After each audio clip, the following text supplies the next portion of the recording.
प्रिय सभी साधकों और साध्वियों, नमस्कार और आप सभी को धन्यवाद। आज हम एक अत्यंत महत्वपूर्ण विषय पर प्रवचन करने जा रहे हैं, भगवान श्री कृष्ण की भक्ति और उनके शिक्षाओं के बारे में। इस आध्यात्मिक यात्रा पर हमारे दिल और मन को खोलकर श्री कृष्ण की गहरी शिक्षाओं को समझने की कोशिश करेंगे, जो हमें सदा प्रेरित करती है और राह दिखाती है। भगवान श्री कृष्ण भगवान विष्णु के 8वें अवतार हैं और उनके आविर्भाव का चमत्कार हजारों साल पहले हुआ था और आज भी उनका प्रकाश हमारे साथ है। उनके जीवन की कहानियां सिर्फ वीरता के कारनामों की नहीं है, बल्कि वे मानवता के लिए एक अमर ज्ञान के भी स्रोत है। भगवान श्री कृष्ण की शिक्षाएं भगवद गीता में हमें प्रेरित करती हैं। उन्होंने दायित्व, धर्म और भक्ति के सार को समझाया। संदेह के समय में अर्जुन ने नैतिक संशय के कगार पर खड़ा होने का सामना किया और भगवान श्री कृष्ण ने प्रेम भरे साथ उन्हें ज्ञान से परिचित किया।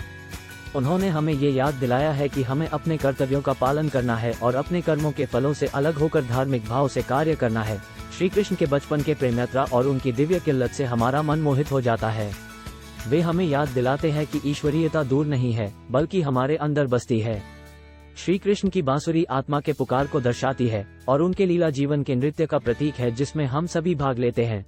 इसके अलावा भगवान श्री कृष्ण की जीवन कायम एक सत्य, न्याय और सहानुभूति के लिए खड़े रहने की गरिमा की प्रतिमा है। चाहे वे अर्जुन के रथवीर के मार्गदर्शक हो या उनके भक्तों के प्रति प्रेम और देखभाल, उन्होंने निर्बध भक्ति और प्रेम का प्रदर्शन किया। आइए हम श्री कृष्ण की शिक्षाओं से सीखें और उन्हें अपने जीवन में उतारें। हम सभी प्राणियों के प्रति प्रेम, सहानुभूति और समझदारी को विकसित करें, एकता और एकत्रितता की आत्मा को गले लगाएं। जैसे जीवन के मार्ग पर चलते हैं, श्री कृष्ण विश्वास के निरंतर साथ हमें चलने और सही निर्णय लेने में मदद करेंगे। जैसे राधा के प्रति श्री कृष्ण का प्रेम अद्भुत था, वैसे ही हमें अहंकार को छोड़कर निष्काम प्रेम में डूबना चाहिए।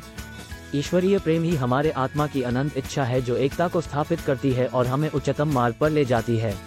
संक्षेप में कहे तो भगवान श्री कृष्ण हमारे जीवन के रथवीर हैं, जो हमें ज्ञान, प्रेम और धर्म के साथ जीने का मार्ग दिखाते हैं। हम उनके सत्य और धर्म के पाठशाला में भागीदार बनकर आगे बढ़ने का संकल्प लें।